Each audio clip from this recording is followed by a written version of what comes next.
Real quick, let's hear from John Lieberman, and then we'll talk to Jonah Hill, who's in a new movie with Brad Pitt. Let's go to John Pitt's Lieberman. not coming? No, Brad Pitt wasn't available. Jonah is, though. Don't tell me you're disappointed. Well, John Lieberman was hyped. Jonah's coming in, not I'm John sorry. Lieberman. All right, no John Lieberman. All right, Yeah, come on in, Jonah. I called. That's all right, Gary. You're right on top of things as usual. Hey, man, look at the new you. Yeah, look at you. Where are you? Look at you, man. Hi Hey, there. Robin, what's up? George Takei's here today. This is a Takei. friend. What's up, It's Takei? I'm sorry. Takei. Yeah. Hello. Hello. Hello. Oh man, this Yeah. is really good. You got me my worst. I got a neck pain. I can hardly move my head. Would you like a massage? Yeah, can you fix it? I mean, do you know anything about that? I went to massage therapy school for Did quite you? No, I did not. It's a good story, though. It would have been. I would have been able to help you. So, this is weird. I was reading notes on you, and I think you've had a pretty spectacular career so far. How old are you now? 27. 27, and you got discovered by Dustin Hoffman? Yes, that is correct. That's pretty amazing. Like, you went to a poetry reading, which you'd think would be pretty lame and no one would discover you, but you went up... You do poetry. Well, it's a little more complex. I do not do poetry, no. Well, you're a writer. I'm a writer, yeah. I came up as a writer, and I learned how to be an actor because I was, like, very bad at talking to actors. Right. And so they said, you should take an acting class to learn how to speak to actors. Right. So, and that's where I loved I fell in love with acting through taking that class to become a better writer. And Right. actor.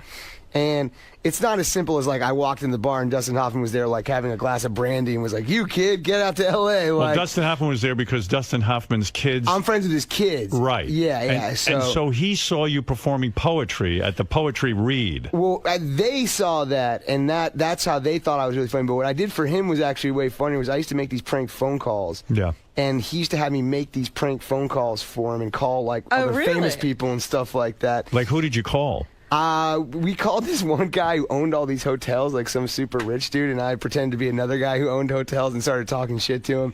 And he loved it. He thought it was so funny, so I made him this CD. Where would you do this? Would you do this at Dustin's apartment? They make the funny phone calls, or would you do them? Yeah, their house. Their family's, like, phenomenal. So group you of would go people. over to Dustin's house. You'd say, hey, Jonah, I love your phony phone You go, calls. call this person, call this person. And he'd sit there. I'd go in the other room. They'd all Right. be in speaker in another room, and I'd be by myself. And prank phone calls, everyone jokes around. You guys, I've heard. We love them. But to me, it's the best improvisational exercise you could ever have. It's the most you could ever be in character. It sounds silly. Right. But you really are playing a character, and you really are thinking on your toes more than you ever would in a scene. Right. It's just amazing to me that Dustin Hoffman had a list of people he wanted you to do this to. And would they be vicious? Is Dustin bored? Would they be vicious I'll phone tell you calls? a really funny story, All man. right. And this is funny because now I'm friends with Tobey Maguire. Right. Tobey Maguire, Spider-Man. Spider-Man, yeah. Right. He's a really cool guy. Right. But I obviously didn't know him when I was like Right. starting out, and he was this big famous guy. So my biggest prank phone call I used to do that he used to Dustin loved, everyone, all my friends really loved was, and this was before Crank Yankers, so Right. I think they did something similar.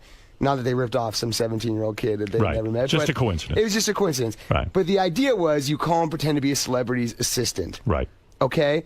And to me, this is the funniest fucking thing you could ever do because people are nuts, and all they want to do is please celebrities. They don't care about Absolutely.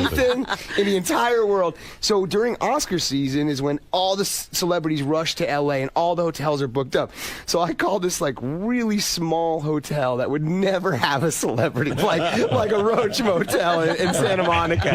And I tell them Tobey Maguire's assistant. I'm 17 years old, and I recorded it. I have the recording and everything. Right. And so You I'm had the gift of gab, and also you had the ability to speak like an adult, right? Because that's how you have to pull these things off. Yeah, you Right. have to sound like you know what you're talking about. Right. And that was originally how I knew I wanted to be a writer because, like, people were like, man, that's funny. You can call the Domino's guy and keep him on the phone for 45 minutes. And make like, it interesting. And make a character, Right. So I call and pretend to be Toby's assistant.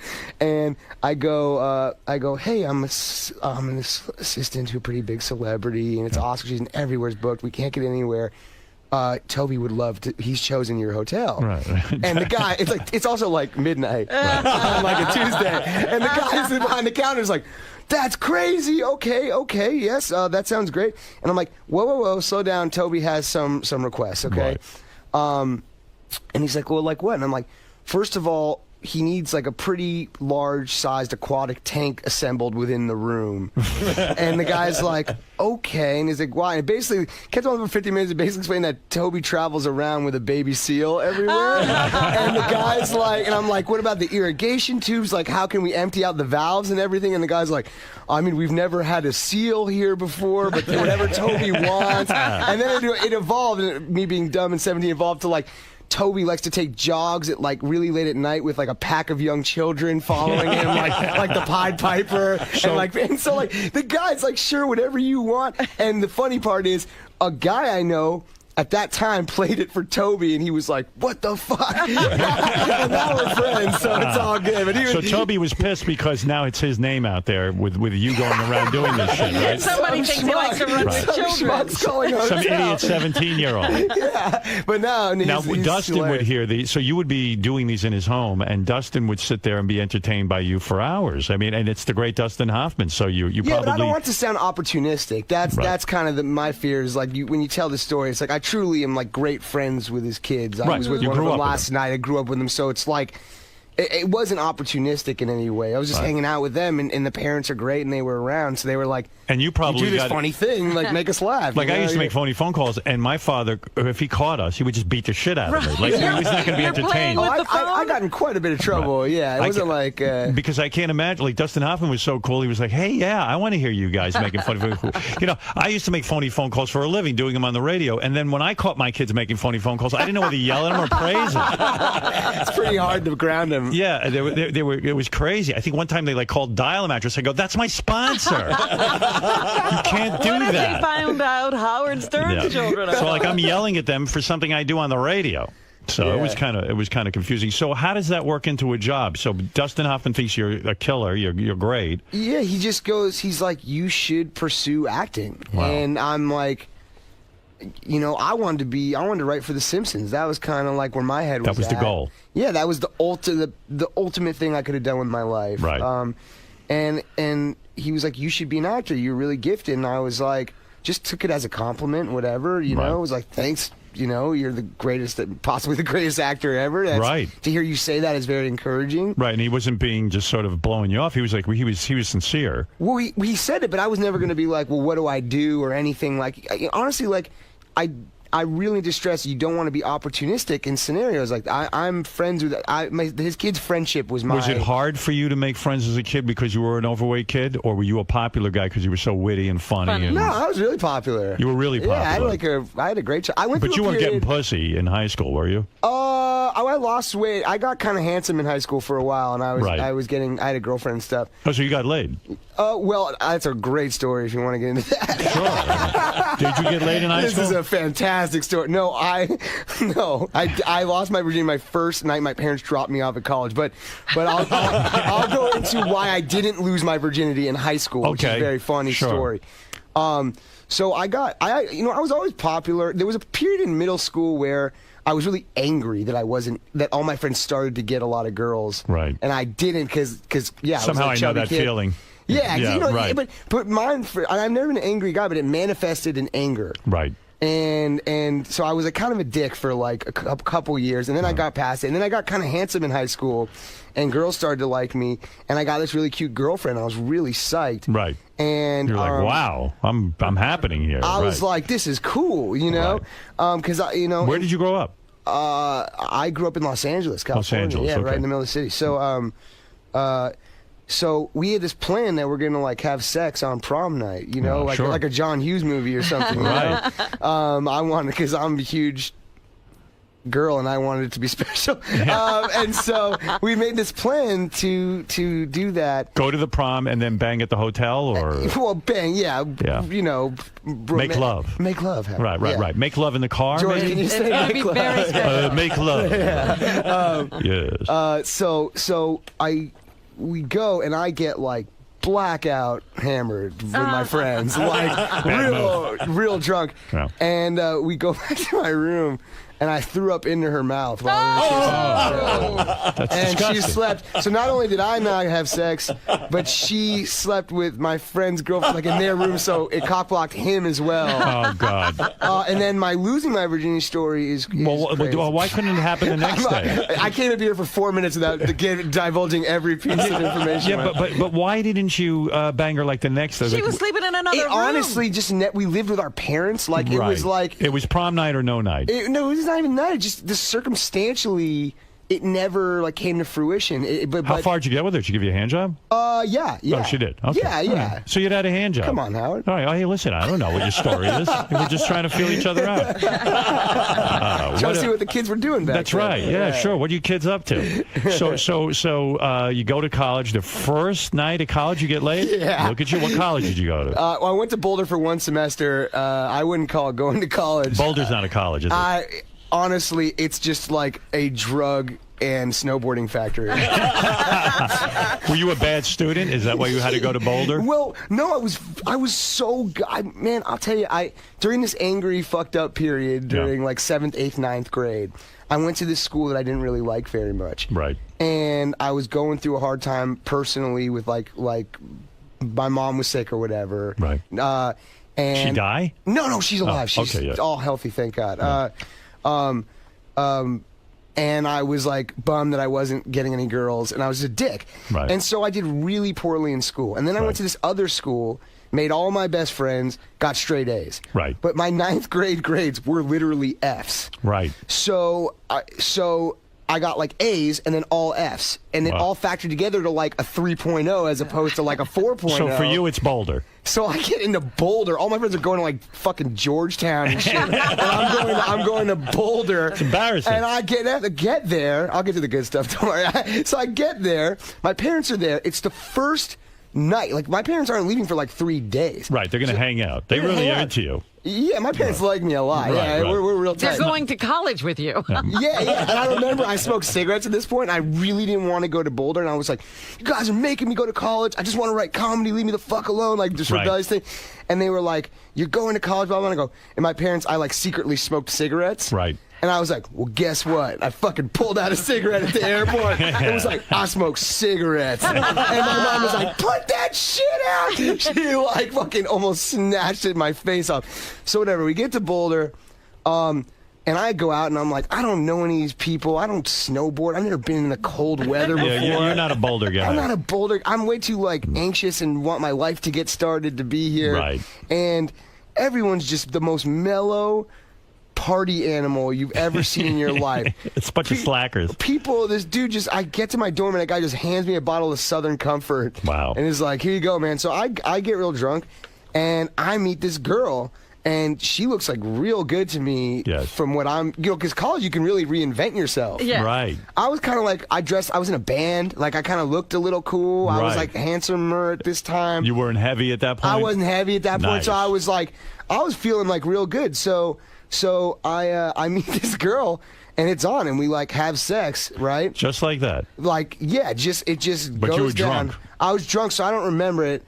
And I mean, I remember it, but I remember it actually. Put it in and you come in like 2 seconds? Probably. I imagine it wasn't a long affair. Yeah, right. I know the feeling. I still do that. So I wake up and I'm like, oh man, there's like this hot kind of girl next to me. Right. And I later learned that this was not a sign that you should be with someone if they have she had a Playboy insignia, like not tanned, like, you know what I mean? Like, so everywhere her body was tanned except for the Playboy insignia on her. That's an odd girl, right? Well, it's just That's not scary. odd, but it's like, it's not like, hey, this wasn't her first time doing this. Right. And what's she doing with the Playboy insignia That's anyway? what I'm saying, yeah. She's trying to be a playmate. Yeah. Right. So we wake up. My roommate's freaked the fuck out. He's an ROTC guy. Who's He not probably yet- thinks you're a stud. He thinks I'm like awesome, but also like he just wants to do homework and be in the ROTC. Did you think college was going to be like this every day now? Were you under that impression since you had never been to college before? You were probably like, wow, you go to school and you get laid every night. yeah. Honestly, that's kind of what Boulder is like. Like, honestly, the guys I know who I got the fuck out of there because I'm like, I need to get a job and like start being a man, or I'm going to be a drug addict and a crazy person. And a lot of dudes I know who stayed there Are drug they addicts and chill out crazy. in Boulder and they trip balls like every day. Wow. And so my parents show up. Yeah. It's like 8 a.m. the next day, and there's a knock on the door. My parents show up to take me to breakfast. And they see the And there's girl? this fucking girl, the Playboy bunny thing, like naked in my bed. Your old man must have been, wow. Well, no, they didn't see. I was like, I see. I was like, Mom, go get a cup of coffee or something. I'm like, hey, you gotta get out of here. Like, Right. this isn't cool. My parents aren't into me bedding weirdos. You knew you were such a stud, my friend. I did okay. You get the image in the movies and on these Yeah. TV shows and things that you're like this, the nerd or the nebbish, And I've always been good at talking to people. I think Right. you probably. I mean, not that you are a nerd in any way. I don't. Oh, I am. I don't view you. I don't view you in that way. That's not what I was saying. But I'm a nebbish. But the gift of gab being funny, like Yes. that's a very powerful thing. It somehow wasn't powerful enough to get me laid, but yes, it is powerful. You're But right. also, I wasn't a bad-looking guy, and I got heavier, and then I got cast in all these movies. Why did you get so heavy? What happened there? I think that's an honest question. I mean, I think that's not something I'm afraid to talk to or whatever about. Were you depressed? I think it was just like anxiety, Right. And like I really am focused and motivated guy. And What were you eating? Were you eating McDonald's? And that honestly, kind of I stuff? never learned about nutrition. Right. Really, Me this too. was the I got first time heavy I at a point learned in my about life. nutrition. Did you really? Yeah, and I thought nutrition meant instead of eating like 5 pieces of fried chicken, you should only eat 2. Like I didn't understand the concept of nutrition. So when I eventually went to this nutritionist guy, his really insightful point of why I think Right.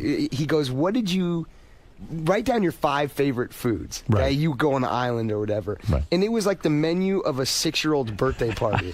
It was the most pathetic fucking M&Ms. thing. It was like fucking chicken fingers and mac and cheese, and he's like, "Look at this, because this is what a 6-year-old eats." You're an Is adult that what you would man. eat? Would you eat like chicken I would fingers? fucking, yeah, it Yeah. would fucking be the dumbest. I would think about this. I became successful at 21 or 22 years old. The first thing you were in was a Judd Apatow project, Well, I've right? been in other movies, but like Right. Dustin had got me in I Art Huckabees, and I, but the big breakthrough was Superbad, right? Right, That's sure. like, that for me was like Yeah. With Seth Rogen. where Seth wrote it, with Evan Right. Goldberg, and we were all like really close friends, and Right. it was a really joyous experience. But I became successful 21, 22 years old. Right.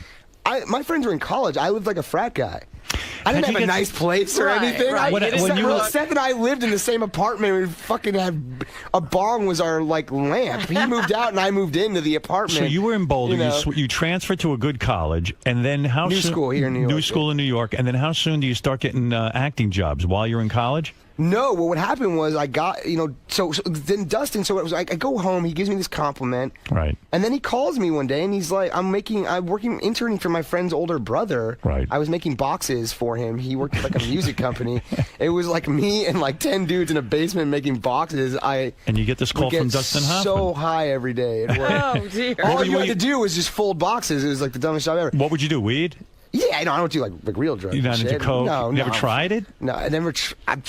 Hey man, I've tried shit. That's right. I don't know. Acid? You ever just take a trip? No, I never have. It's not honestly like the bad only shit. drugs I've ever done that I enjoyed were weed and mushrooms, like once every 2 years. You never did ludes. You never did hash oil. You never did. I don't think ludes was my like generation. I see, yeah, that Yeah, was they my don't even generation. make that sound anymore, like right? everyone who speaks of them when you Yes. talk to someone of that generation, they say like ludes were that's what I liked. Yeah. I'm like that sounds cool to me, but I don't even know if that exists anymore. Like They I've really never don't. heard of that. Well, never mind. They that. were But so anyway, good they stopped yeah, making them. That's right. They used to make them and they stopped. They like disappeared. They're like this shit's too good. and they were 25 cents a People piece. everyone's gonna be just on this shit all the I mean, time. they were 25 cents a piece. Even in college, I could afford those. I was taking way too many. But Drugs were never like my big deal. Yeah, I'm a big anti-drug guy because I did acid and all that, and it was a bad experience. It's Very not for me. dangerous, Honestly, right. food was more my like Your drug. my like thing I had a problem with. So Dustin calls me one day and he's like, "Hey, I want you to come to this house in Brentwood right now Right. and meet me and some people." So I never thought he was gonna like, actually reach out in a meaningful way. I thought he Sure. would just pay me a nice compliment, maybe some motivation. Right. But he went the extra mile and was like, "Come meet me at this house." So I go to my boss and I'm like, "Yo, I gotta leave right now." Right. Dustin Hoffman needs me. And he's like, "Where are you going?" And it's like, it's like the middle of the day. I'm like, "I just gotta go. I don't really know if I could tell you without sounding ridiculous or anything." Like I didn't tell him I wanted to be an actor or anything Right. like that. And so he's like, well, what are you doing? I'm like, I would have been like, hey, listen, son, these boxes need to be made. Fuck Dustin Hoffman. He actually had a good joke because I was like, I got to go meet Dustin Hoffman at this house right now. Yeah. And he said, yeah, I'm meeting Christopher Walken at Starbucks. and I was like, all right, man, well, I'm fucking getting out of here, man. I'm leaving. So I left, and I go in this house. I literally, no one answers the door. I open the door, and it's Dustin, David O. Russell. Wow. Jude Law, Naomi Watts. Oh, my goodness. Mark Wahlberg. Wow. Lily Tomlin, Jason Schwartzman. All standing in the all house. sitting around, like, reading the script for this movie they're about to Right. do. Right. And they're listening to my prank call CD. Oh, wow. Yeah. When I get in there, I'm 18, 19 years old. I'm like, Flipping out. I'm not even flipping out. I'm just like, what the fuck? Like, how did I get here? Yeah, what am I like, supposed to do here? Like, I literally was folding a box. Yeah. for an hour 2 minutes ago. Literally was folding a box. Why am I in this room with these folks? And then David O. Russell was like, Dustin, this is the guy you're telling me about. And he was like, yeah. And we went in the room and talked. He's like, I want you to come and audition for this movie tomorrow. Wow. I stayed up all night. You know, practiced your lines. I practiced. You know, I've been studied acting, so I like knew what I'd auditioned for plays and stuff. And, Right. I go in and I audition, and it was awful. And Was it? Yeah, it was awful. I didn't have an agent. I didn't have Right. anything like that. And I was nervous. Right. And they called me and they're like, you got like this part. It's a couple lines. It's nothing much, but Right. it's your foot in the door. And Wow. I mean, did you blow Dustin for that? I mean, you must have been like out of your I mind. think I a man. genuinely thank him very profusely. Like Right. I don't, because What you a know, great guy to give you that kind of break. Yeah. That he was he's a that wonderful generous. man. And to me, it's just separately as I learn more about cinema or not cinema. I sound like a douche, but like I learned more about like classic movies and stuff. Right. I really understood because at that time I was young. I don't think I'd seen Dustin was probably like Hook. Right. I hadn't seen The Graduate or like Midnight Cowboy. You or didn't know anything about this Yeah, guy. I didn't see Marathon Man. So Right. you know, Tootsie. So as I grew older, like Dustin and Bill Murray are like the two guys who are my heroes because Sure. they do comedy and drama both Right. so Right. seamlessly. You'd so love to have a career like that, right? that's what I'm the trying to goal. do, you know. Right, So right. it is ironic that it ended up being Dustin, and he, for some reason, He took a liking to you. Yeah, man, All it's based on just- phony phone calls. You know, my parents used to say phony phone calls were a bad thing. I think they're a good thing. Look at this guy got a whole career out You're of not it. kidding. Phony phone calls. Case closed. You know, Sal is back there creaming now. You know, Jonah made such a big can I meet Richard and Sal when I leave? I heard that the only movies, you're a pretty normal guy, that when you go to these movie sets, you know, you're all business. You don't make a lot of demands. You're not a Hollywood Can I tell you guy. about this, please? Yes. I know you're going to say. Go ahead. I make one demand in my contract Go ahead. that I have an automobile on set with Sirius XM so I can listen to the Howard Stern show. That's something else. In that between right? takes. And I'll tell you even furthermore, I'm not coming here and kissing your ass. I'm not like here to No, say something say nice. that. I need it. No joke. It's in my contract that I have a car.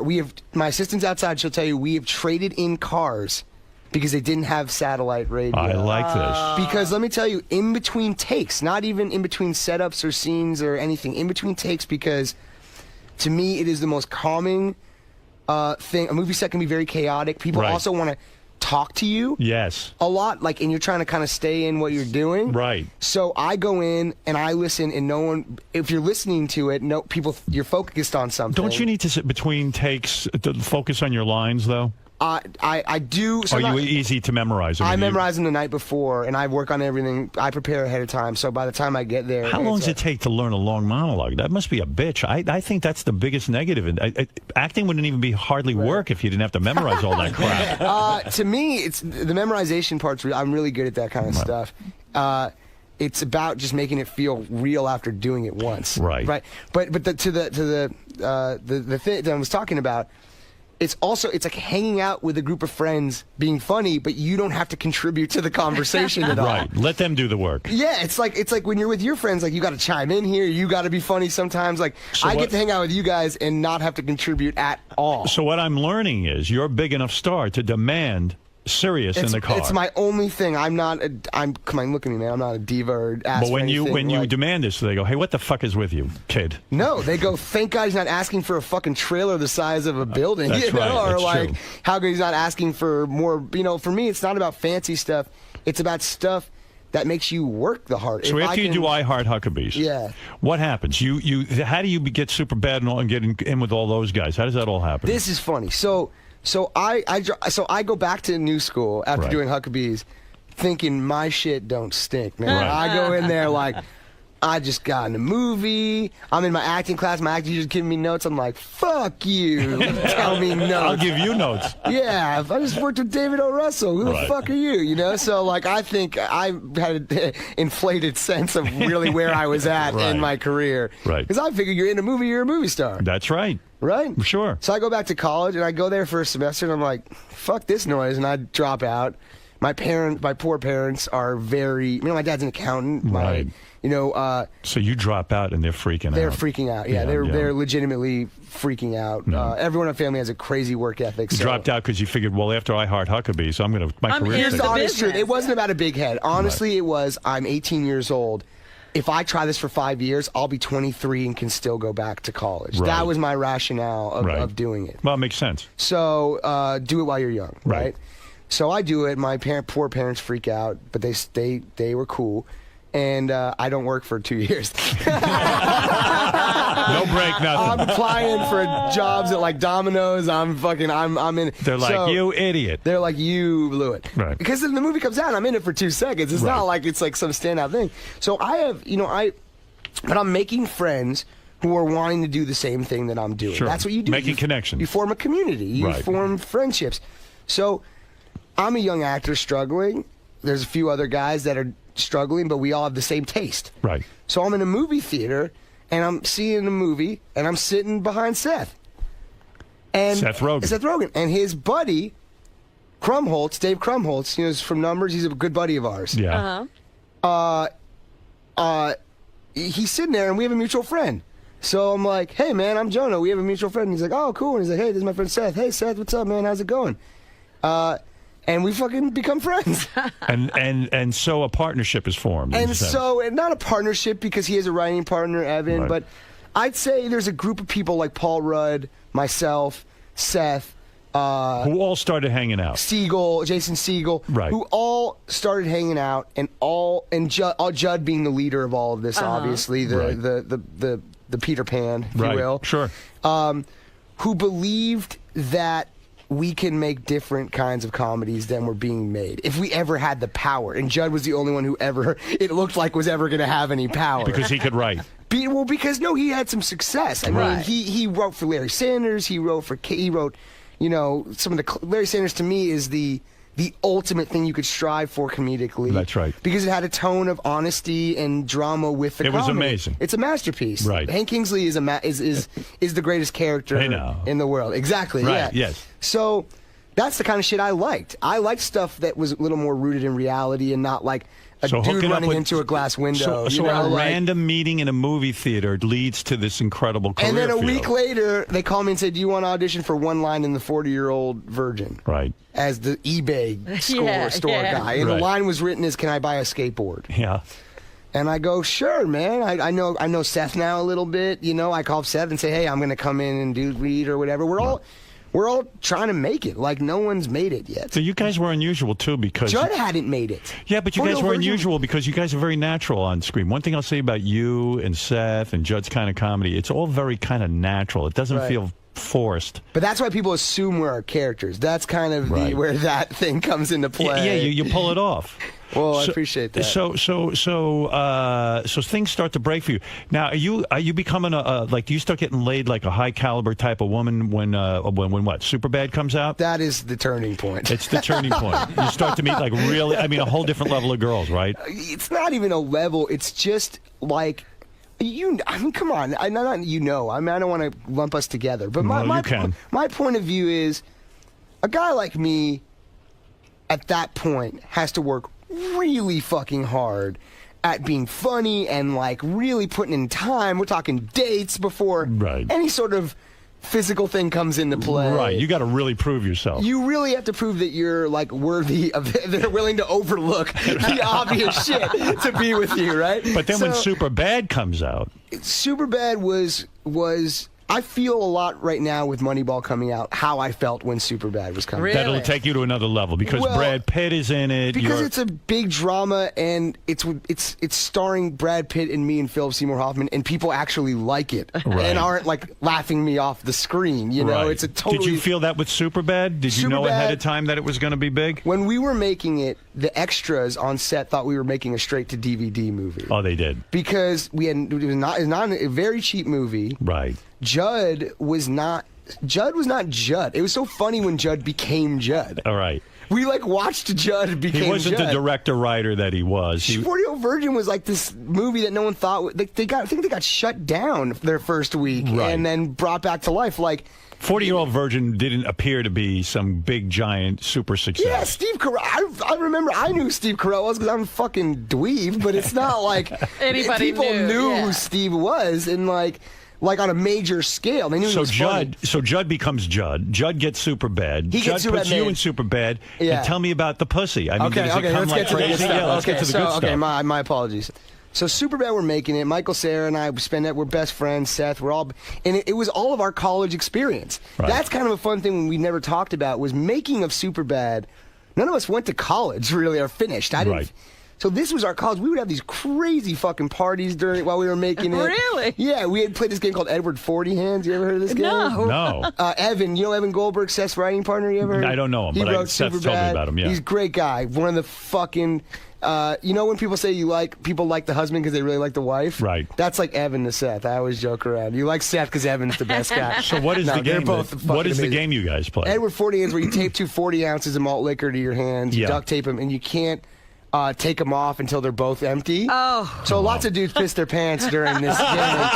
It's really an advantage if you have a girlfriend who's willing to take your penis out of your pants to pee for you. Right. I invented a system with a little string where you down 140, then there's a string, and you use the empty 40 to pull down the zipper and then maneuver your penis out of your pants. With the bottle? With the empty bottle. So then you're you an just innovator. casually sip the next one, yeah. Right. I'm like... You're the man. I'm like You guys really were a He's waste like of an space. inventor. Yeah, right. We were really fucking idiots, and it was so fun. Yet being idiots is exactly what went into the movie. Yeah, Emma Stone's there, and she's 17, and me, and Michael Cera, and Rudd's around, and Siegel's, everyone's just around. None of us had fucking jobs. Like, when Judd was making these movies, Pineapple Express, I would help them write. I would sit on set and write because I didn't have a job. How would you make a living, though?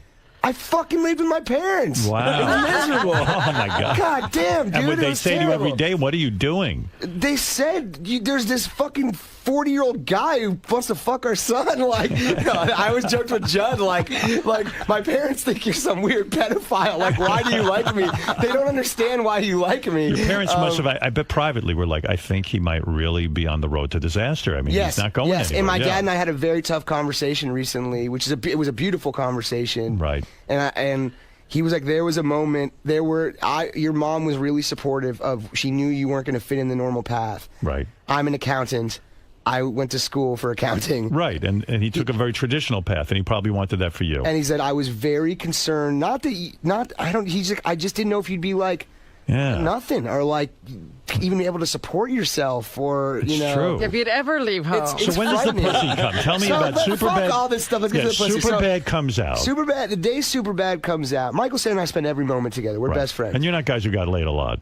No, man. Okay. No. Yeah, that's somehow I thought. Not even making the movie. You're like, I'm making a movie. Please sleep with me. No, it's you didn't even fuck I the don't believe you. I don't believe you. No, I don't believe you. Okay. So, and I've had girlfriends during various points and these things. So, Michael and I I lived in Seth's old apartment. He moves out. I move in. Michael, Cera, and I spend every day there. We walk around there. It was right by Canner's Deli, like in the middle of the city. How did you have money? Did they pay you for Superbad? Did they give you I had some enough money? to get this apartment. Enough, yeah. Enough to get my own apartment. Right. And after Superbad, but it hadn't come out. So Michael and I walk around every day talking about bullshit that 20-year-old guys talk about. Right. I remember I bought a newspaper. August 17th, 2007 was literally just the craziest day. I mean, it was a day Superbad came out. Yeah.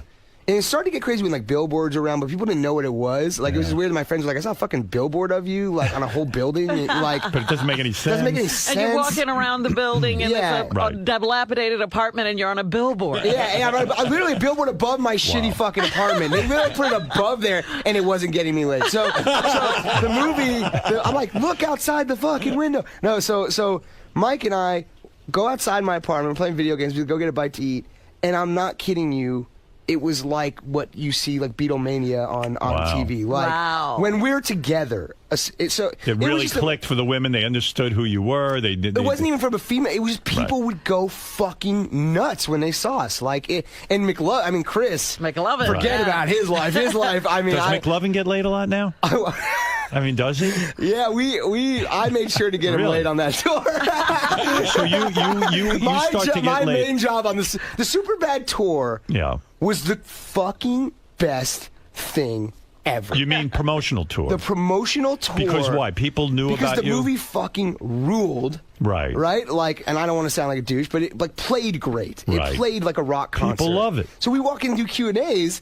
It was like after a rock concert. We just made them laugh for an hour and a half. Right. And so we're going down to colleges. So when do you start getting like, did you ever get a twosome, a threesome? So what here's do you call the deal. it? So the movie comes out, right? Yeah.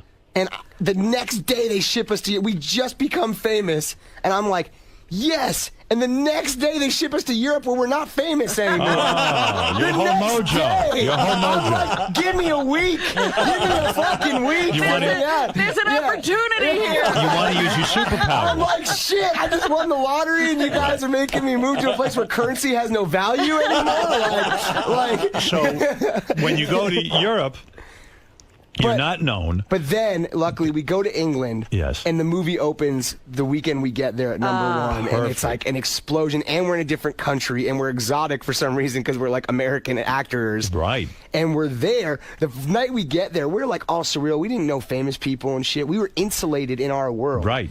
And so we get there and we're on the same floor as all the High School Musical kids, right? Oh, my.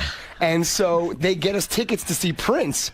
Why? And I invite the High School Musical kids. I'm like, I'm gonna get these kids fucked up, like, you know what I mean, like, and you know, I'm like, because I'm the lead, I'm 21. Right. Everyone else is like 18. You know? So like, I can buy booze. I can. You're like, the leader. I've been to college. You're the man. I'm like, I know how to have a good time. Yeah. So did you bang all the high school students? No. None of the High School Musical kids, but I definitely got them blackout drunk. I got them all drunk. I don't care what any of them say, all those little Disney kids. Did you start to have threesomes and all this kind of thing? I definitely started getting a lot more sexual attention than I ever could have imagined would happen in my life. And it was... Right. A friend of mine actually told me a story, which has really resonated with me, which was he was a really big guy. He was a really overweight guy, right? Yeah. And he lost all this weight in college. And he became really handsome. And I'm not saying this is to me at all. This has nothing to do with my situation at all. Right. I'm just saying a parallel story.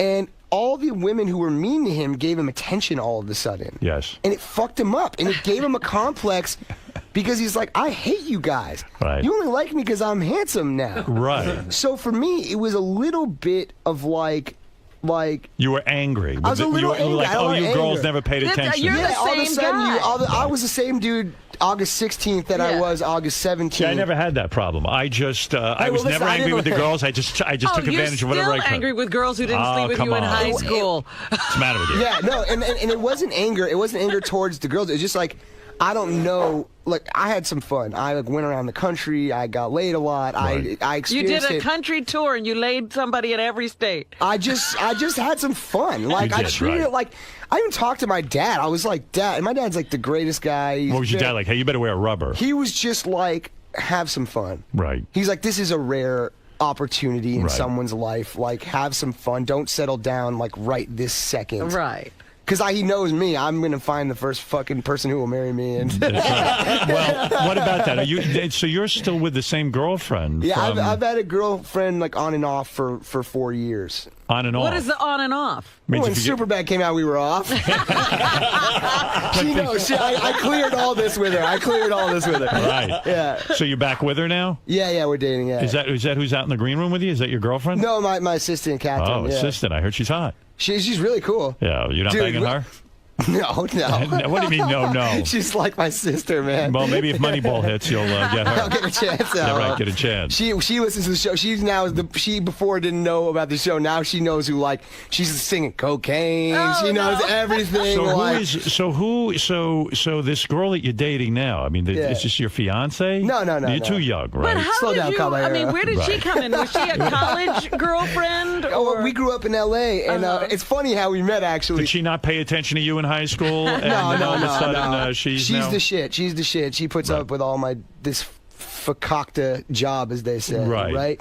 And it's funny how we met because my friend dated, basically had sex and screwed over all of her friends, like 5 of them, made them all like hate each other. And I was always with her, next to her, while he was like dating each one of their friends down the line. So finally, we were just like, "Oh, I guess we should date." You know? So you think you're going to marry this one? I mean, no more pussy for you? I mean, this is it? I don't know, man. I mean, you're on a roll. She's I mean, a good lady. You're in movies with Brad Pitt. Did you see Angelina Jolie on the set? Yeah, I did. Yeah, their whole did you ever family beat was off to her or anything? I did not. No. Really? I would. If I met her, I'd beat off to her. I'd beat off on her. They are honestly, man. They are the kind of people. Brad. I mean, I don't know her as well, but Brad I know very well at this point. Yes. And he is the kind of guy. He must love getting high with you. He loves the weed. I don't know about that. Well, what do you mean you don't know about it? He'll tell you. He loves. You smoke weed with him? I have not smoked weed with him, no. Oh, come on. Genuinely. You're not a friend. I would tell you. He loves hash. He loves it all. I would tell you, honestly, this movie was not like the kind of movie where you like smoke weed. It wasn't super bad. It's not a weed movie. Yeah, it's a serious movie, and honestly, I was like real focused, and he was. He's real got too many focused. kids, though, right? I mean, it's ridiculous. They are so cool. I mean, Yeah, I don't know how kids. There's a lot of kids, but honestly, their family. I was going to say about him was he is legit. Like everyone wants to kiss each other's ass. You come in here and say your co-star's nice or some big famous guy's nice. He is the shit, man. He is so cool, so funny. Like didn't pull any bullshit with you. No Didn't try bullshit, to yell at man. you or say, "Hey, Nothing, you're not professional." Dude. He Anything fought like for that. me to get the part. Like Wow. I was not the obvious choice to be in this like Who in Hollywood? drama. Who in Hollywood is not the shit? Who's a real asshole? That's a dangerous question, man. Who's a real asshole? I'll tell you what. I've been really lucky, man. I've been really Who was lucky. an You asshole to haven't you? met any assholes? Is that what you're You've met a few assholes. Yeah, I've met some assholes. Who is a real asshole? You know what? to you? I don't talk shit because no one's ever been outwardly mean to me. But what did this person do to you? That you have someone in mind. What did they do to you to make them assholes? You're like a wizard, man. No, I'm not trying to be a You're wizard. just so I'm curious. wizardly. What did Here somebody you go, do? laying those traps. Yeah. But seriously, who? It's like chess. Yeah, I know you love chess. It Yes. really is like chess. Like he's making a move now that will get me. I You have don't my wanna queen in your crosshairs right now. I don't want to be devious, but what was the Yeah. type of behavior that got you kind of crazy? Look, I'm not a dick. I treat people. I know, with that's what I'm respect. saying. So But I'm saying people treating people with disrespect, like not treating your crew nicely. You see people who actively go up to someone who's maybe a grip or somebody like Don't that. know someone's. You're the director of the movie. You don't know someone's name after 3 months. That's not like, right. You scumbag. Yeah, man. You're right. You're right. Treat people with. They're working hard to make you look good. Right. Don't treat them like shit. That's bullshit, man. Yeah. Do you know? want to make any kind of statement that the terrorists attacked us because we attacked them first? That'll get you a lot of publicity, apparently. If you do that, you'll really get some publicity for the movie. I have nothing to say. You don't know anything about that. You're not a political Not guy. with a 10-foot fucking pole, man. You're leaving that shit alone. Keep it in my brain. In other words, you don't want to end up back in your parents' bedroom Hey, living listen, with them. man. I actually am living with them right now. Are you living with them? Why don't you have your own place? I do. It's been being built for a fucking year and a half. These scumbags. I'm living in my childhood bedroom like a schmuck. They told you it would take 6 months, and now it's taking a year and a like half. 2 years, man. So you're back with your I parents. go there. It looks like nothing's happened. I literally go there. I'll go away for 3 months, make a movie, come back, and there's a new tree or something. Did you say to there's the just guy- guys hanging out, eating sandwiches. Do It you looks ask like the guy fun. what's going on? When is it going to be done? Yeah, Yeah, give me an I'd say, ETA. hey man, I'd like to live somewhere. Yeah, right. You know, that'd be I'd like to nice. put my stuff in this place. I'd like to move out of my parents' home. I'm a star. Is that the coolest thing you were I'd able like to? to take a shower without my fucking mom banging on the door asking what I'm doing today. Is that the You know? coolest thing about making some dough and becoming a big star, getting your own place, being able to afford a nice house? Is that the big item, the big ticket item? You No, bought? the What, are big you a ticket car guy? item. The big ticket item is making cool movies. Cool movies. As You freedom love of it. choice. Right. And I Right. gotta tell you, freedom of choice is everything, man. That to me is like, there's no house or car that will bring me inner peace.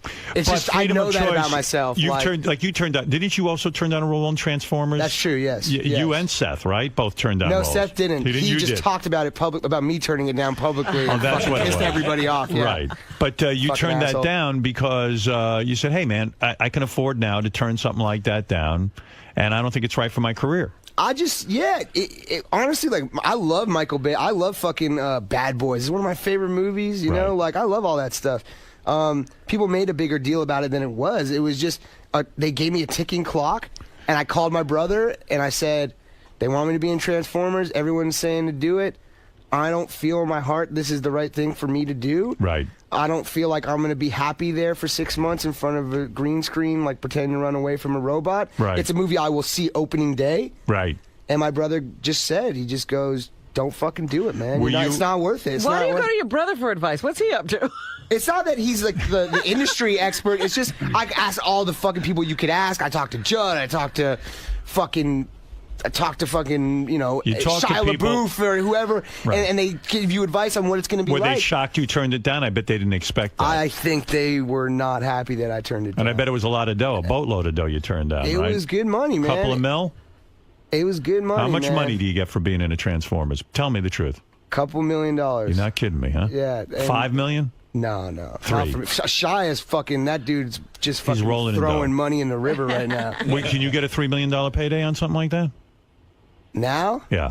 I don't know, man. Look at you. I don't know. What'd you get on this one, this new movie, I'm not Moneyball? telling you. I gotta get Give me nothing, a quote. I'm thinking of putting you in something. Nothing, What's man. going on? He's Nothing. got a role or something? No. All right. No, a couple minutes, but Robin was asking what his brother does, right? Right. He manages Maroon 5. Oh, why Yeah. didn't you tell us that? Oh, yeah, he does. He manages Maroon 5. Yeah, and doesn't your isn't your dad or something like? Doesn't he manage Guns N' Roses or Tour account. something? He was the tour account for like Neil Diamond, Guns N' Roses, all That's the pretty hair metal. cool. Yeah, nice. It was really cool. He has really fun. Like, Get Him to the Greek. A lot of that performance is based on my dad and my brother because they were normal guys. Get in him to the crazy Greek. industry. Great Get him to the movie. Greek. You were in the movie with P. Diddy was in that movie, Yes, right? he was, yeah. And so you, in order to prepare for the movie, P. Diddy took you out on the town. This is a fucking amazing story. This is my #1 story I have in my life. Go ahead. Let me hear this.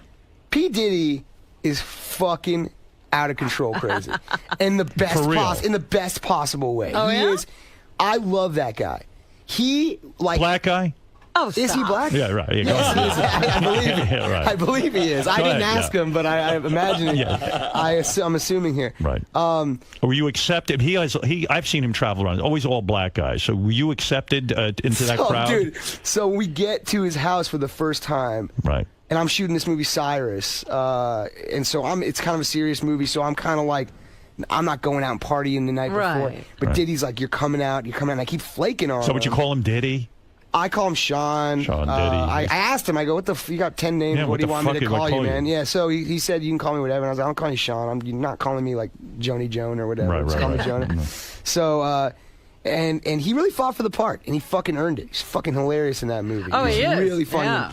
So he goes, "You're coming out tonight. I'm not taking no for an answer." And I'm sitting with my friends having dinner. Right. You know, we're a bunch of fucking Douchebags, tools. Yeah, right. idiots. And You're so not cool. I go, "God, I'm tired, Sean, Right. whatever." And they're like, "Who's on the phone?" And I'm like, "It's Puff Daddy." And they're like, "We're fucking going out. We're going out with Puff Daddy. Don't blow this for us. We're going out." So I go, "All right, man, we're coming over." And he's like, "Come over now." And so we go over there, and there's this huge African-American bodyguard, and I'm like, I gotta break the ice. I'm with 5 of the fucking dudes who do not belong here, and Right. I just go, "Hey, did someone order 5 Jews?" And not a smile. Not fucking No this, man. sense of humor with this guy. Stone face. He actually ended up being fucking great. Rock is his name. He's really cool. So we get there, dude. This is like the shit that you would never see in a movie. Like Bizarro. We're waiting in the dude's house. You hear music thumping, and they go, Mr. Combs will be with you in a few minutes. They have to call him He Mr. invited him. He said, come over right now. Right. He's in the recording studio recording music. Wow. And I'm not That's cool. I'm not a big deal, but I got shit I got to do. You don't invite me over. I'm not going to invite you over to watch me write at my computer. Yeah, I went to one of his parties at his house, and he doesn't even show up at the party. He was out jogging, and I go, well, if he's out jogging, why am I here? It's for press, those I parties. see, It's I not, see. they're not, those aren't, this is the fun shit. But you make this is the fun shit. But you make a good point. I mean, you're there, he's invited you, he told you how to come over, and he's working. Right, it's like if I'm sitting in my writer's room and I'm like, hey, come over and let's hang out. Yeah, come here now. And we're sitting there writing. It's like, that's not a fun hangout. Right. So we're sitting there. My friends are literally sitting. It's like being in the doctor's office, like reading a magazine. And we're waiting for fun. You got to take your shoes off, right? Right. So he's sitting in his shoes. We're fucking like, how crazy is this? We're in Puff Daddy's house.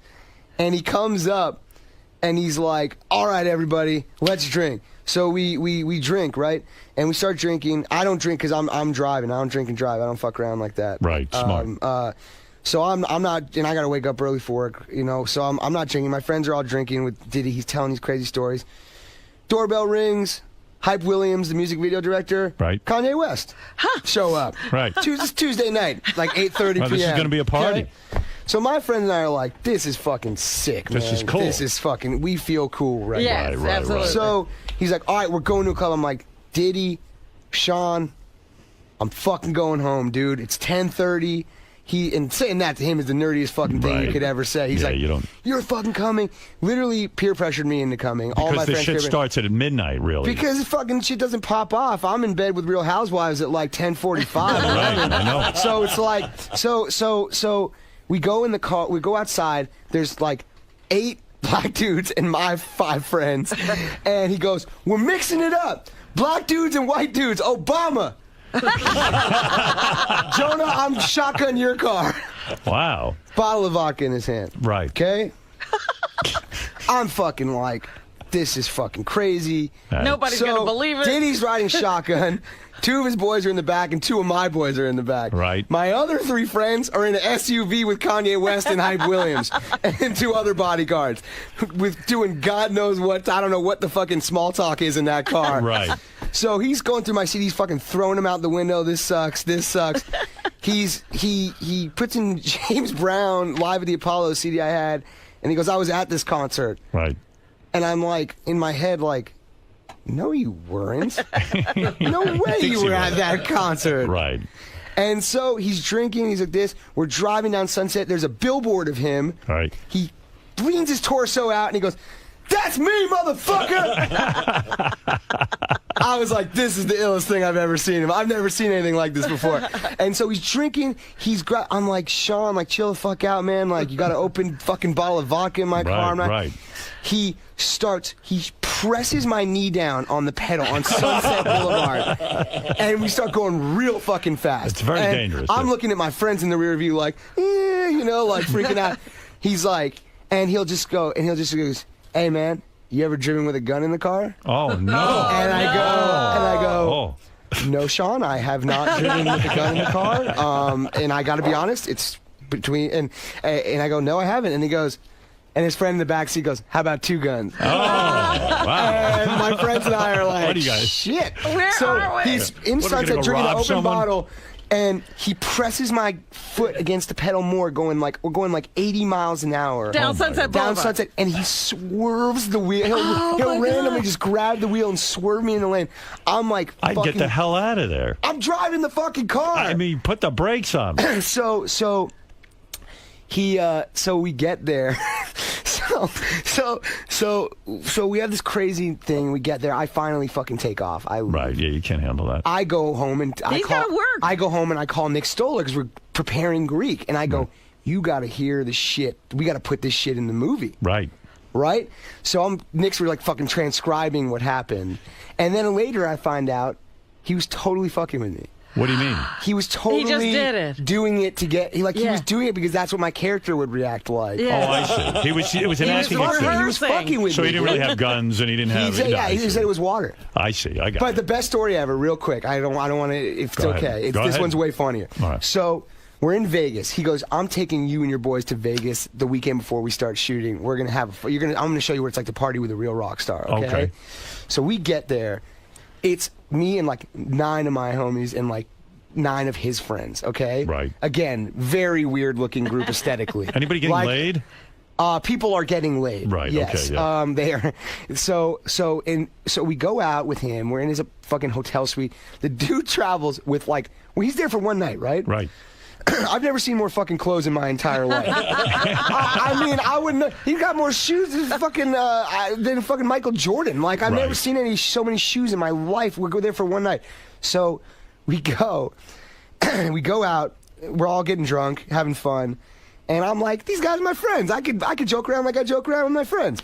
So we meet up with the rapper Jermaine Dupri. You know who that is? He's I've a heard famous of him. rapper. Yes.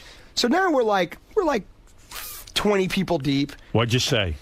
We all get in the elevator. We go through all these back elevators with Diddy. We get in the elevator. We're stuck. It's 20 people, me and 5 of my friends, and 15 black dudes that are all like bodyguards and rappers and stuff. Right. And I say, I'm real drunk and I'm having fun. Everyone's laughing, and I go, To a point. "Hey, how about we press stop and I'll suck each other's dicks?" And literally dead fuck. You can cut the silence with a knife. You don't say that. And I learned a real lesson that night that shit doesn't fly in Did the hip hop Diddy community. say to the guys, listen? No, listen. He pulled the doors open. There's a full 30 seconds of silence. Right. My friends are like, Whoa. "What did you just do that for?" And I'm like, right? No, fuck it. All right, cool. So the doors open, and I see Diddy pull Jermaine Dupri aside and go, "He's usually really funny. He doesn't usually make jokes like that." He made one bad joke. Yeah. That's my it. goodness. All right, listen, because I'm running out of time. You did this movie with Brad Pitt. What I understand it's about is that there are guys in the sports world. Right. It's based on a true story, It's right? based on a true story. Yes. What team are we talking about? Oh, the Oakland A's. Okay. And what it is it's about a guy who has the ability to scout out talent for the Oakland A's, right? Because they come up with some kind of weird rating system where they can figure out who the great baseball players are going to be. Basically, it's about finding defective, undervalued players. Right. Because the Yankees have whatever it is, $150 million, and the A's have $30 million. Right. And don't quote me on those numbers, but it's something like that. And the A's hire this guy. Is Brad Pitt playing the guy who has the abilities? Brad Pitt is the GM. I'm the guy who has the ability. He's the ability great. guy. That's a fun role. It's really great. So you have it's the ability to look at a baseball player who's underrated and say, this guy's the shit. So This is I'm a 24 years diamond in the old. rough. Right. I blend into the wall. He goes to Cleveland to go scout a player. Right. And he sees me giving advice to blocking a trade. And he's like, "Who the fuck is this kid? And why is he in this room? Why is he this?" So he steals me, and he makes me the assistant GM of the Oakland A's at 24 years old. Wow. And the way I put it is, Brad's character is like the bazooka, and my character, Peter's like the ammunition, and together we blow through this 150-year-old baseball wall. Wow. And it's like two guys saying the world is round instead of flat. And it's it punk works. rock. It's and I'm they looking went forward to 20 it. straight games in a row. Sounds like a good movie. It's fucking great. I would never say this. I'm not How's that Pitt guy. look? Is he hitting the wall? Sometimes I see him with that beard and all that nonsense. It's fucked up how handsome he is. Because it's Do chicks still hit on him even though they know he's married and all that other stuff? It's not even hit on him. People just it's a different kind of vibe. They're It's ready to not- die for him. They just Chicks are must silent. go, and They're chicks just must go kinda- nuts, right? I mean, he's a really fucking handsome guy, but he also has this he's a movie star. I wish the hell I looked like that. What is it? He's got to go. No, but fuck I that, do man. have a quick question for you. Fuck it, man. Cancel the Today Show. Stuttering John. You don't need that. Fuck it, man. Stuttering John interviewed Brad Pitt a long time ago, and Brad said that he listened to the show every day. Right. Did you, Brad, ever talk about the show? Do you know if he listens to the show? We didn't listen to honestly on Moneyball. People were like real focused. I didn't want to be like, "Hey, want to come listen to Stern?" I would to just calm down. And I can't believe you didn't smoke with Brad Pitt.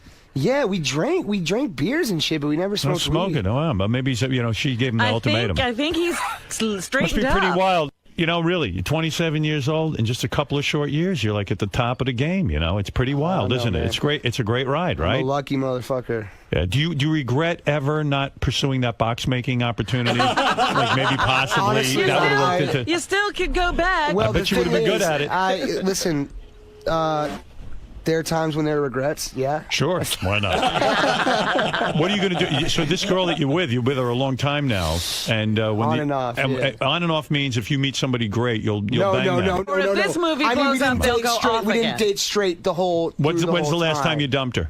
No, come on. Come on. Man. When's the last time you done We've that? been How do together you for go 2 off? years. 2 years? Yeah. So before that, you found some chick, you started banging her, and then you got back with her. And she puts up with that. That's pretty cool. No, it's not like that. She had a boyfriend. She had another boyfriend. Oh, she did? Yeah. She had. It wasn't like You didn't get jealous? It wasn't like I was like, "Hey, see you later" or Right. whatever. Like, You two really take breaks. Oh, yeah. no, not anymore. They Trust bang me, other people and take breaks. That's a very big deal. No, All right, I'm not, listen. I'm not getting a break. I got the high sign on you. No, man, fuck that, dude. I'm not leaving, dude. It's funny because your whole entourage is like they got their bags ready and they're with wheels on and running they're you out the door. That's such bullshit. You got an Seriously, entourage, man. my friend. That's beautiful. Hey, okay, I'll give you an opportunity here because you are a fan of the show, a true Big fan of the show. fan, man. Who do you want me to get rid of? Who do you want me to fire? Who's annoying on the show? Who's annoying on the show? I mean, Are you a Fred fan? You want him gone? What do you? no, what do you I think? love Fred. I love Fred. I think Fred is a Moneyball type player. He's undervalued. Right. I value him. Yeah, I think you do. You treat him with a lot of respect. Fred, I'm a really big fan of yours. I can't see you, but Benji, maybe get rid of. Is he dead weight around here? I love that you guys said Benji was like Cyrus, dude. Because no joke, John Riley and I would listen to Stern every day when we were making Cyrus. that right? And I say Stern like you guys aren't fucking. I'm in the room with you guys. I'm a That's schmuck. right. Okay, so. But I would talk about Benji a lot. You like Sal and Richard? The haircut. No, the haircut was like a Right, Benji yeah. blonde Right. haircut. Should I fire Sal or Richard? No, or man. no? You like I'm them? a big fucking. JD, you a What fan? about JD? Yeah.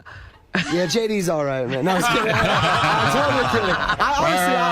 I was totally kidding, Yeah, JD. JD, you like fuck Scott the Moneyball. engineer? Maybe you don't like. No, well, Scott, I was excited to meet Scott the engineer, but he kind of didn't say hi. Like, I didn't want to Well, like let's get in get his rid of him. zone. Let's get rid of him. then. Because I love when you guys like when he's on the show, but I wanted to like connect with him a little bit. I tried to like when you try to make eye contact with someone. I tried. Let me didn't tell you bite. He something, didn't bite. Jonah. I try to make contact with him. It's hard. It's hard. It's very What hard. is that? I saw him in the green room, but we don't Know each other. talk. No, we don't know each other, but we don't interact with the guests. That's Oh, okay. That's kind of my rule around here. Oh, I don't okay, want word, Scott okay. ruining it for. yeah. You don't want. But I was excited. Like I couldn't believe that Ronnie actually lets you in. I was like, this is crazy, Like man. Ronnie's a big star. He shouldn't be Right. letting you in. I was like, fucking Ronnie, I'd rather work with him than have these schmuck actors I have to work with.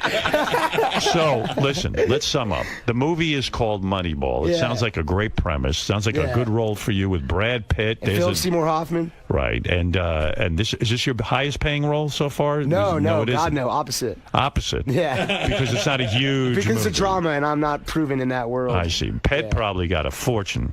I'm pretty sure that dude makes some good money. 20 mil?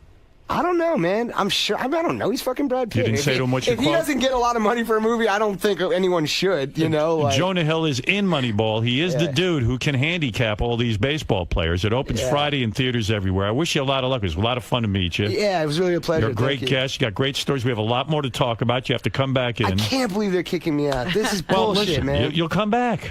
Yeah, anytime you guys will have me, I'd love to. George, did you like Jonah, or did you have a negative feeling? George. He is genuinely hilarious. Thanks, man. I've enjoyed you on the screen, but you are even better in person. You can't put George in a movie, Jonah? You got enough clout Oh, now. fuck Come on. yeah, man. Come on. Are George you is- doing that Star Trek with J.J. Abrams or what? Well, we don't know yet. That was a fucking great That's a no. interview. It That was a interview was terrific movie. spectacular with With J.J. Abrams. JJ's a good man. I'm a big Fringe guy now. I started watching Fringe? that. Yeah, I'm into that.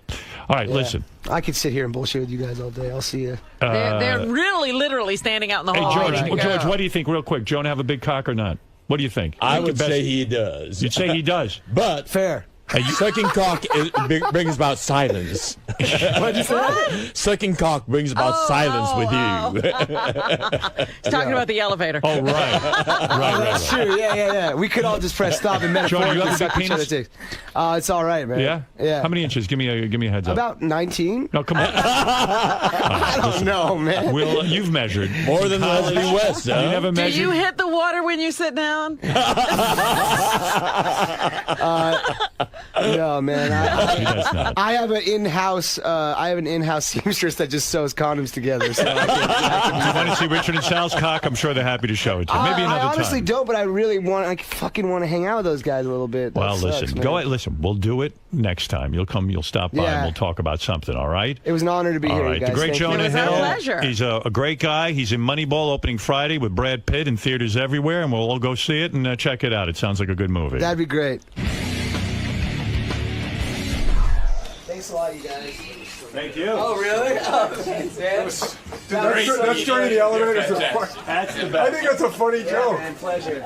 Great meeting you. Such a pleasure. Yeah, man. real pleasure. It really is. And you were great on the show. Come back and see us sometime. Anytime you have me, I'll Thank be you here. for Oh my coming God, in. can I have a hug? That's so cool. Yeah. Absolutely. Look, Ronnie.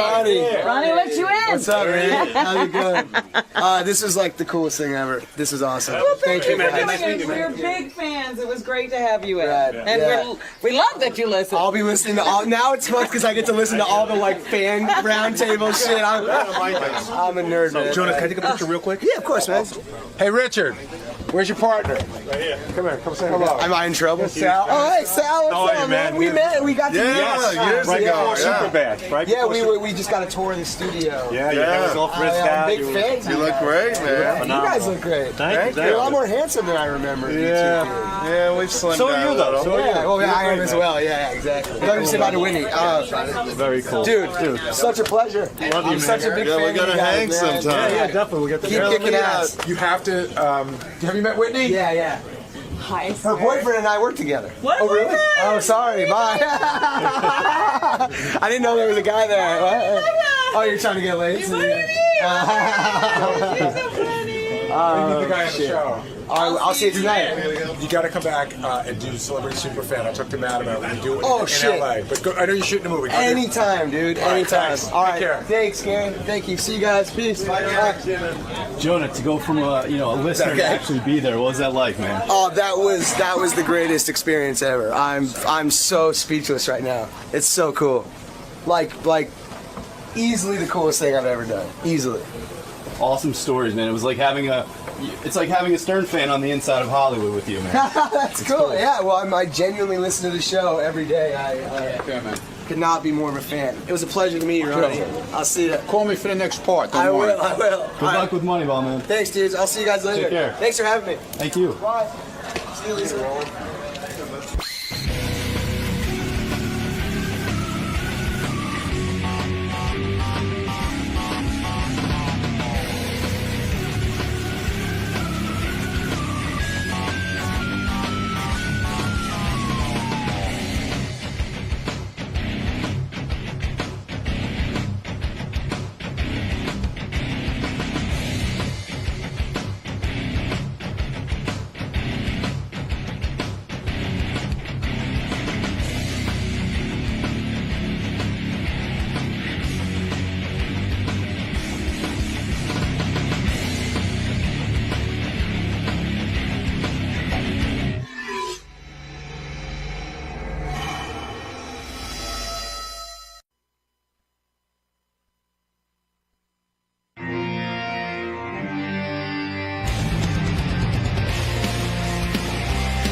Yeah. Good morning, everybody. And what can I tell you? Hey, we got a studio makeover. Looks beautiful. Let me I see. walked in. I almost walked out. I didn't recognize the place. Yeah, I saw you leave. Boy, that looks very nice. It is interesting. Now, who was responsible for this? Who is really responsible for this, Scott? Well, the set designer's name is James Yates. James Yates? Yes, James Yates. Well, he great did a job. very good job. Has any of his other... do we know his work from other television shows? I believe he's done sets for CNBC, MSNBC, and some Yes Network, I think. Well, he did a nice job. Really good job. Couldn't do anything with that corner over there, but everything else looks good. Well, that corner's our staging corner. We decided, I think... Well, not that one. I'm talking about that one behind you where the Wheel of Sex is. Still a mess over there. That's sort of a storage area. And not only that... That's next year, Howard. Yeah, we have a budget, so we do sections at a time. So we got a new couch. Look at the couch. I didn't even notice that. Yeah, we got that from a brothel. Well, that's perfect. Yeah. A whorehouse loaned that to us. We had a regular couch, and it broke down from... Yeah, no, this is built for all the whores. Yeah, you wouldn't think these colors would go together. Blue, purple, red.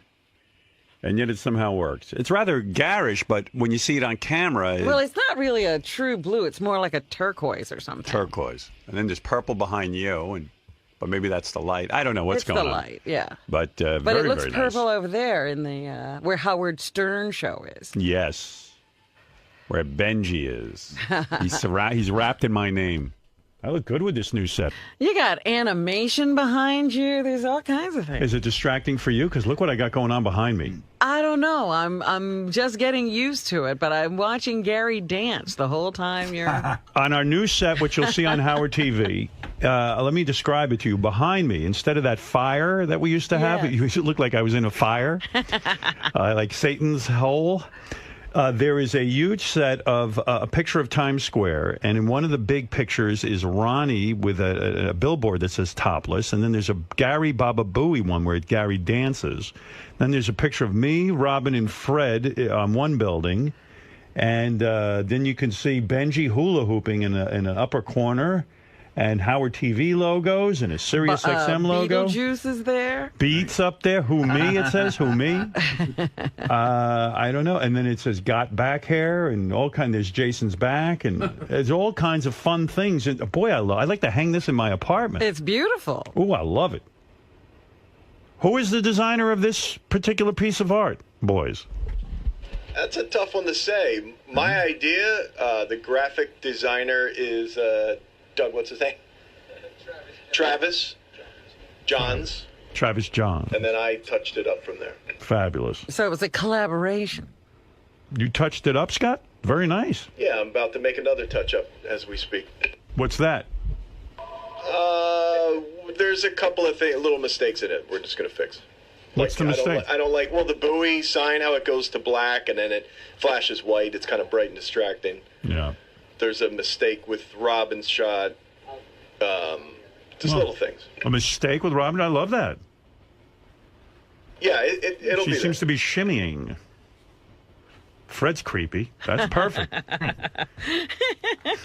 He's got that short haircut in that picture. I like that. Now, on Friday or Thursday, I don't remember which. I think it was Thursday.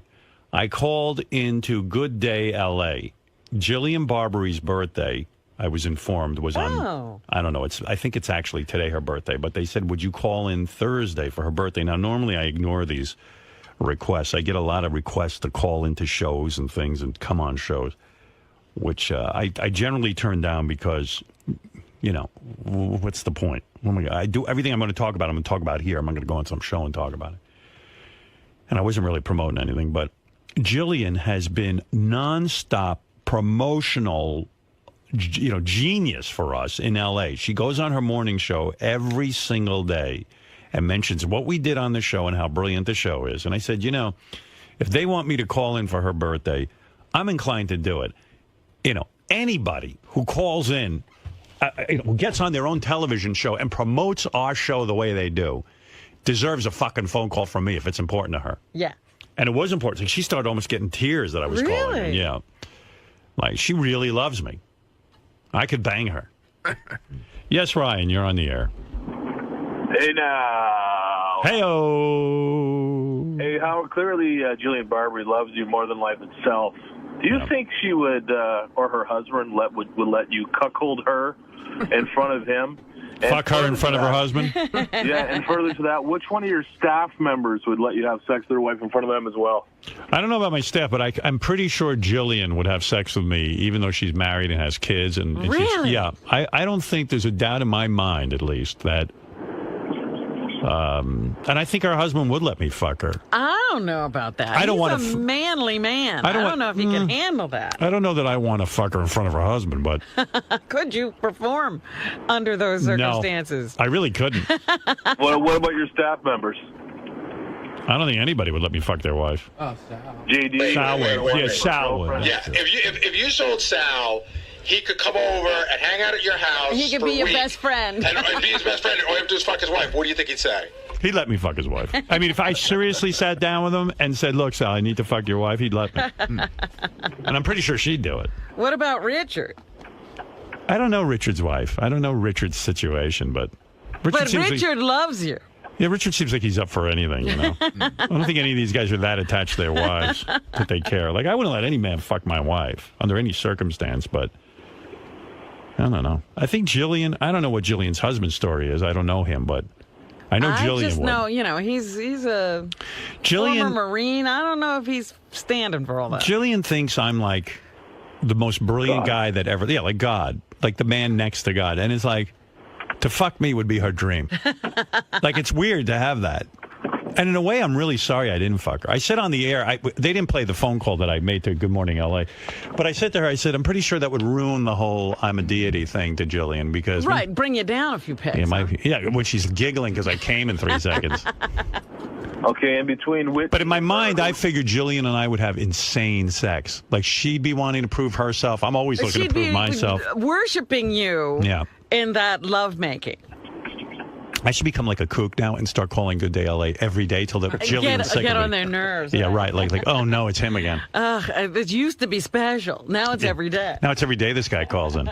They stopped taking my call. They changed their number. So, did you hear what Howard was just talking about? What?